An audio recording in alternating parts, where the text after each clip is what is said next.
Au verset 17, la parole de Dieu elle dit: car je vous le dis en vérité, tant que le ciel et la terre ne passeront point, il ne disparaîtra pas de la loi un seul iota ou un seul trait de lettre jusqu'à ce que tout soit arrivé. Et puis moi j'ai pris deux mots dans ce verset. Le premier mot que j'ai pris, c'est le mot iota. Et comme on regarde, qu'est-ce que c'est le iota? Là, c'est un point sur le i. C'est pas grand-chose, vous allez me dire. C'est tout petit, c'est insignifiant. Mais ce soir, je voudrais vous dire que si dans le monde, il y a des différences, si dans le monde, des fois, on regarde et puis on pointe du doigt quelqu'un, le Seigneur, lui, ce soir, il ne fait aucune différence. Ce soir, il nous regarde à tous, là, qu'on soit chrétien, pas chrétien, qu'on soit jeune, qu'on soit plus âgé, ça n'a pas d'importance pour le Seigneur. Lui, qu'est-ce qui a de l'importance pour lui ce soir? C'est notre cœur. Et si jamais qu'on a commencé à prendre de l'âge, moi je ne suis pas vieux aujourd'hui, j'ai 44 ans, mais mon cœur, il est encore tout jeune. Et puis ce soir, il regarde à notre cœur ce soir. Et puis ce soir, il te dit peut-être que ton cœur, il est fermé. Peut-être, vous savez, souvent quand on parle d'un cœur, mon ancien me disait ça, comme il parle d'un cœur, lui, il ferme le poing et il dit c'est pas plus grand que ça, un cœur.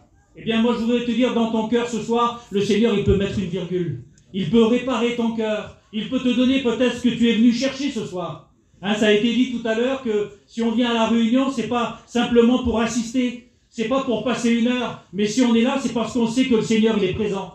Et on le croit, on ressent sa présence, même si on ne le voit pas, on le sait qu'il est là. Moi, je ressens sa présence, je le sais qu'il est là. Et un jour, un homme a dit ça. Il a dit, c'est vrai qu'on ne le voit pas, le Seigneur, mais il dit, moi, je sais où c'est qu'il est. Et puis moi, je pourrais dire comme cet homme, moi, je sais où c'est qu'il est, le Seigneur. Il est à côté de celui qui en a le plus besoin ce soir. Il est à côté, on ne sait pas où c'est qu'il est, mais il est à côté de toi, le Seigneur. Et il te dit qu'il veut aller plus loin avec toi. Et puis, j'ai marqué ici, le deuxième point, c'est le trait de lettre. Et ça se trouve dans les psaumes, dans le livre des psaumes. Vous lisez le livre des psaumes, et souvent, après quelques psaumes, vous avez un trait comme ça. Et j'ai regardé qu'est-ce que ça signifie, ce trait. Ce trait, ça signifie une pause. Ça veut dire qu'il faut arrêter de lire, et puis il faut faire une petite pause, là, puis reprendre après. Et je crois que ce soir, c'est ce que Dieu voudrait qu'on fasse. Il voudrait qu'on soit là, sur notre chaise, là, et puis qu'on vienne se reposer. Et je regardais ce soir-là, et ça m'a fait penser à la multiplication des pains. Comme on est là, je vois l'air par terre, là, et je vois toutes les personnes qui sont là, et je voudrais vous dire que Dieu a un morceau de pain pour chacun d'entre vous. Chrétien, pas chrétien, peu importe. Vous savez, moi j'ai besoin tous les jours de la parole du Seigneur. Même si je suis aujourd'hui un serviteur de Dieu, j'ai besoin que Dieu me parle, et je suis persuadé que vous avez besoin que Dieu vous parle. Et je suis persuadé que Dieu va vous parler ce soir. Gloire à Dieu. Et puis j'ai marqué ça, je vous l'ai dit, comme tout à l'heure, Isaac qui m'a appelé, j'étais sur la route en train de venir.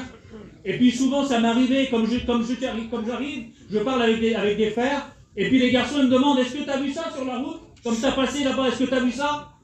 Et puis ça m'a fait penser à ce message-là.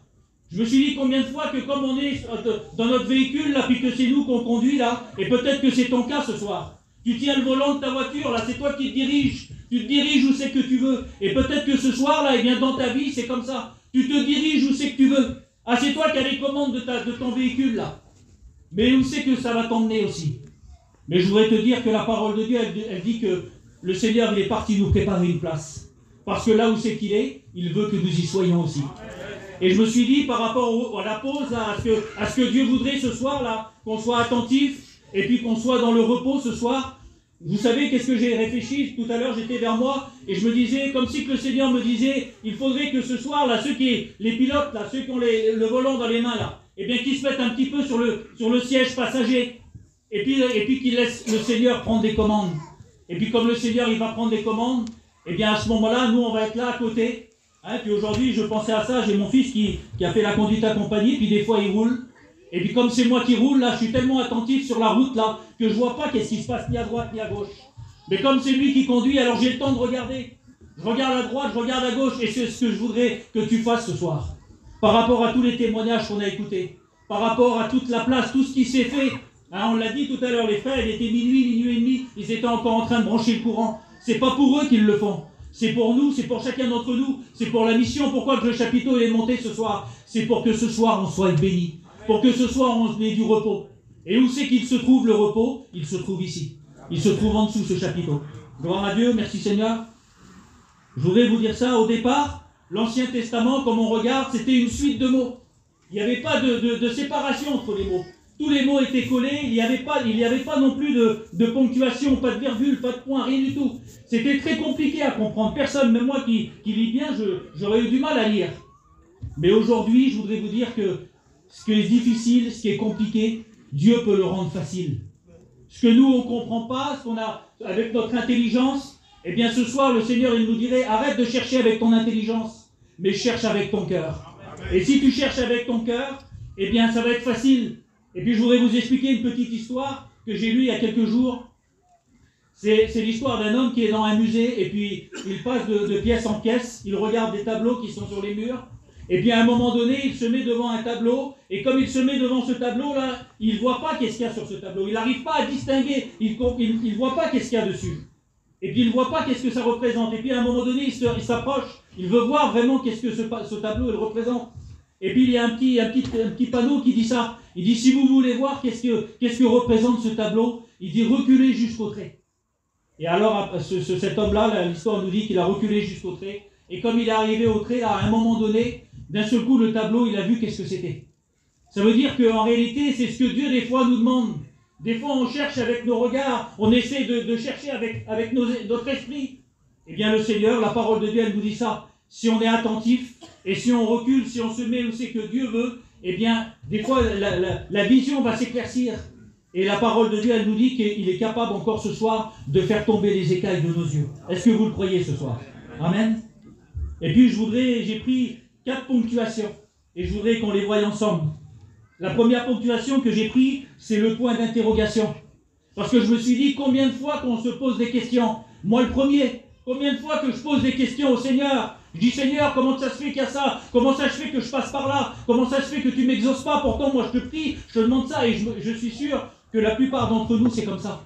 On se pose des questions, des pourquoi, des comment. Et peut-être que ce soir, tu te dis, mais pourquoi? Qu'est-ce que je suis venu faire dans cette mission? Est-ce que le Seigneur, il a encore quelque chose pour moi ce soir?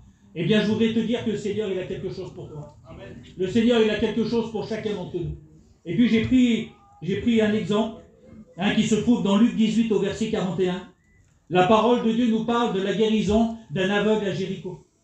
Et puis, je voudrais, vous savez, comme j'ai préparé ce message-là, j'ai marqué ça, je dis combien de questions que nous, on pose au Seigneur. Et si ce soir-là, ce serait l'inverse? Si ce serait le Seigneur qui viendrait nous poser une question, et comme j'étais vers moi tout à l'heure, que je remarquais le message, là, c'est comme si le Seigneur il était devant moi, et qu'il me posait cette question, comme il a posé à cet homme-là. Il a demandé à cet homme, il a dit, que veux-tu que je te fasse? Et imagine-toi que ce soir, ce serait l'inverse, au lieu que ce soit toi qui poses des questions au Seigneur, ce serait le Seigneur qui viendrait te poser une question ce soir, et qui dirait, que veux-tu que je te fasse? Imaginez-vous on le sait que Dieu est capable de tout. Est-ce que vous le croyez ce soir? Mais peut-être que des fois on le limite. Des fois on se dit, mais peut-être ça oui, mais ça non. Eh bien, il n'y a pas une chose que le Seigneur ne peut pas faire. Et puis ce soir, si comme cet homme, il te demanderait, que veux-tu que je te fasse? Et puis la réponse de cet homme, ça a été ça, que je retrouve la vue. Pour lui, c'était son problème. C'était ce qu'il avait le plus besoin. Il n'a pas demandé d'avoir plein d'argent, il n'a pas demandé d'avoir une belle auto, il n'a pas demandé plein de choses, il aurait pu demander plein de choses. Non, il a simplement demandé, Seigneur, que je retrouve la vue. Et puis j'ai marqué ici, mets ton problème, toi, ce soir. C'est quoi ta difficulté? Si le Seigneur serait en face de toi ce soir et qu'il te poserait cette question, que veux-tu que je te fasse? Qu'est-ce que tu désires le plus? S'il pourrait t'exaucer, qu'est-ce que tu voudrais ce soir? Et puis je pensais à ça avec le frère Cliff. Et puis le frère Van, il faut une petite œuvre à Colombe là-bas. Et puis l'hiver qui a passé, là, les frères m'appelaient, qui me dit Laurent, il vient voir, il vient nous visiter. Et puis une fois ou deux, j'avais été, comme il n'y avait pas de réunion là, c'était un ancien local à poubelle, qu'ils ont tout refait, tout repeint, c'est une merveille. Mais voilà, ce qu'il y a, c'est que c'est une grande porte en fer. Moi je suis un peu claustrophobe, je vous explique. C'est une grande porte en fer, et il n'y a aucun carreau, aucune fenêtre. Alors je suis rentré dedans, comme il n'y avait pas la réunion là, et 30 secondes après, je suis ressorti. Et comme les frères m'appelaient, je dis les frères, je peux pas, je suis claustrophobe, je dis c'est impossible. Et quelques temps ont passé, 15 jours, 20 jours, je ne sais pas, peut-être un mois ont passé. Et un jour, le téléphone, comme j'ai reçu un message sur mon téléphone, c'était une photo, c'était 2 fenêtres. Et puis là en dessous, il y avait marqué, maintenant tu peux venir, on a fait des fenêtres. Et ça vous fait, peut-être c'est rigolo pour vous ce soir, mais moi c'est ce que j'avais besoin, moi. J'avais besoin des fenêtres là. Et puis je suis rentré dans la réunion, et puis je suis resté tout le long de la réunion. Et bien ce soir, mets ton problème, mets ton souci. Moi c'était une fenêtre, toi c'est quoi? Peut-être c'est quelque chose que tu dis, moi c'est impossible. eh bien, l'impossible dans les mains du Seigneur, ça devient possible. Gloire à Dieu. Merci Seigneur. On continue un petit peu. 2 Corinthiens 4 au verset 4. Le Dieu de ce siècle leur a aveuglé l'intelligence afin qu'ils ne voient pas briller la splendeur de l'Évangile. Mais j'ai marqué ici, mais la Bible nous dit, et comme on lit l'histoire, on continue à lire l'histoire, et dit Seigneur que je retrouve la vue. Et puis, comme on continue à lire l'histoire, la parole de Dieu nous dit, à l'instant même, il retrouvera la vue. Vous savez, avec le Seigneur, des fois on ne s'attend pas. On croit que le Seigneur, il ne va pas nous bénir. On croit que le Seigneur, il écoute les autres, il bénit les autres, mais nous, il ne nous écoute pas. Eh bien, sache que ce soir, en une fraction de seconde, en un instant, tu peux être béni. En un instant, ce que tu demandes depuis des années, peut-être que tu as lâché la main du Seigneur ce soir, et puis tu te dis, mais moi, je suis comme ce point sur le i, là. Je suis tellement petit ce soir-là. Est-ce que le Seigneur, il me voit? Eh bien oui, le Seigneur, il te voit encore ce soir. Et le Seigneur, vous savez, qu'est-ce qu'il fait, lui? C'est pas comme les choses du monde, vous savez qu'il nous montre du doigt. Non, le Seigneur, il a ses 2 mains tendues, là. Et puis, il dit, si tu reviens, vous savez, comme le fils prodigue, il est parti pendant un certain temps, et comme il est revenu, le Père, il l'attendait de loin. Eh bien, voilà ce que Dieu, il fait ce soir. Voilà ce que le Seigneur, il fait ce soir. Il regarde, il t'attend de loin, il te voit. Moi, je ne sais pas qui c'est qui est parti de la maison du Seigneur, mais lui, il le sait ce soir. Et il te voit. Et il attend que tu reviens, il a les bras ouverts. Et si tu reviens ce soir, eh bien, le ciel sera en fête. Gloire à Dieu, merci Seigneur. J'ai marqué ici le 2e point, c'est le point d'exclamation. Hein, c'est un trait avec un petit point. Et le point d'exclamation, j'ai marqué, moi, c'est comme un soupir, comme une larme. Le psaume 51 au verset 12, le psaume de David, il dit ça, « Ô Dieu !» Et il y a un point d'exclamation, comme un soupir.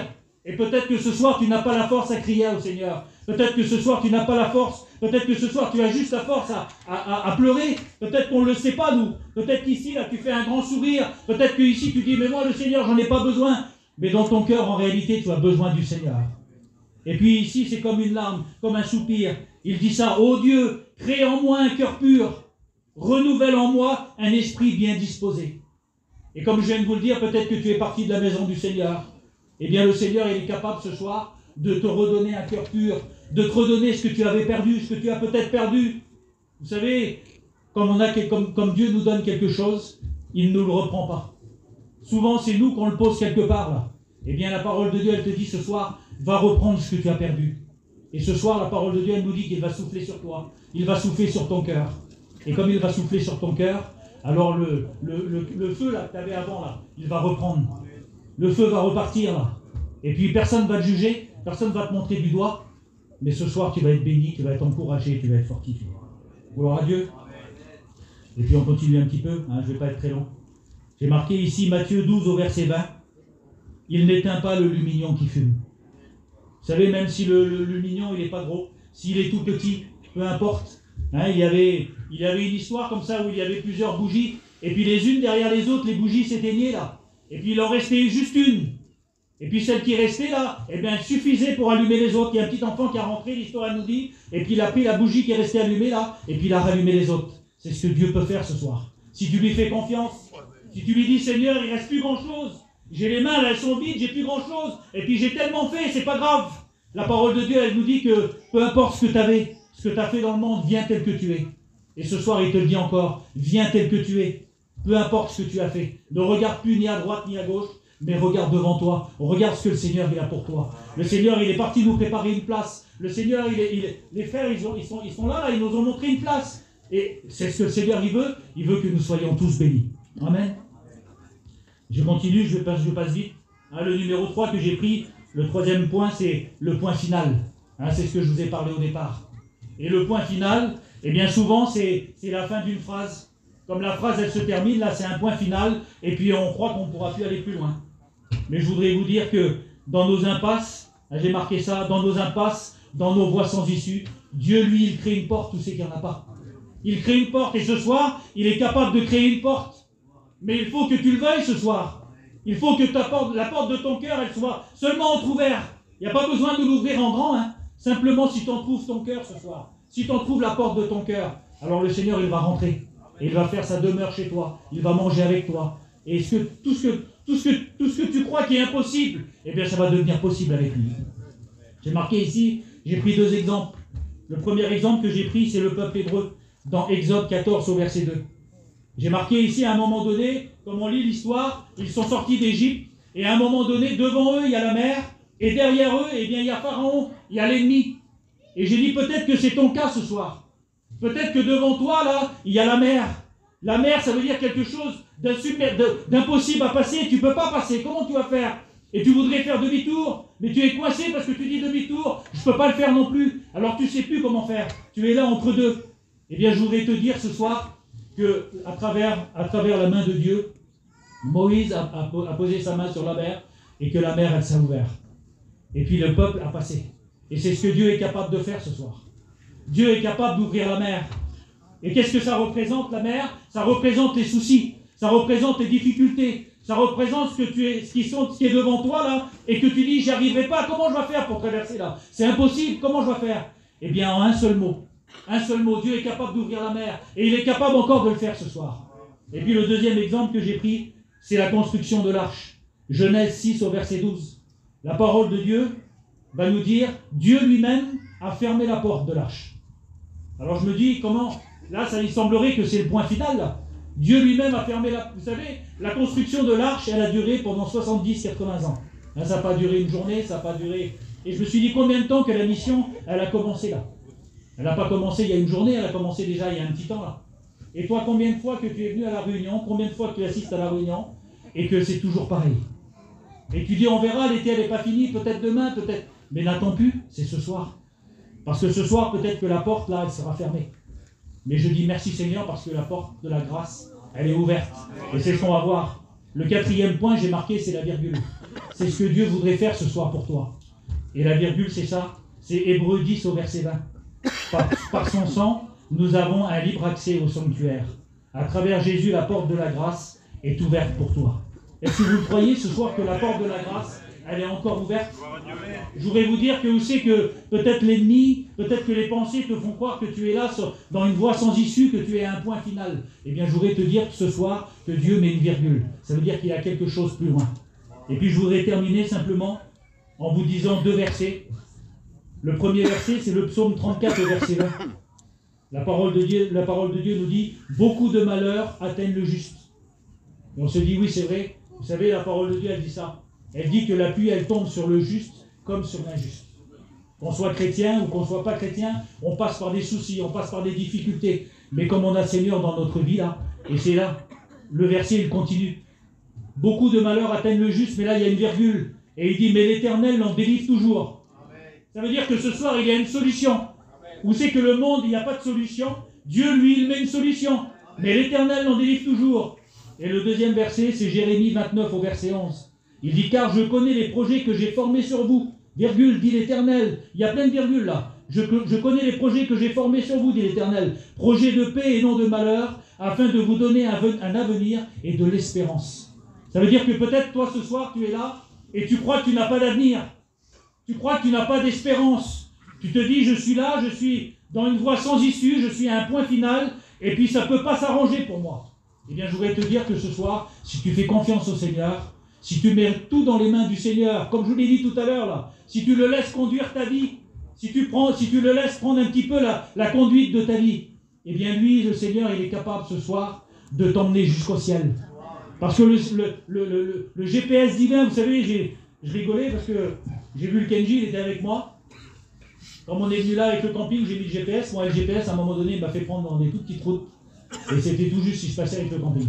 Et je dis à combien il ne faut pas l'écouter, le GPS alors. Mais le GPS divin, la parole de Dieu, elle, vous pouvez l'écouter. Elle vous conduira toujours au bon endroit.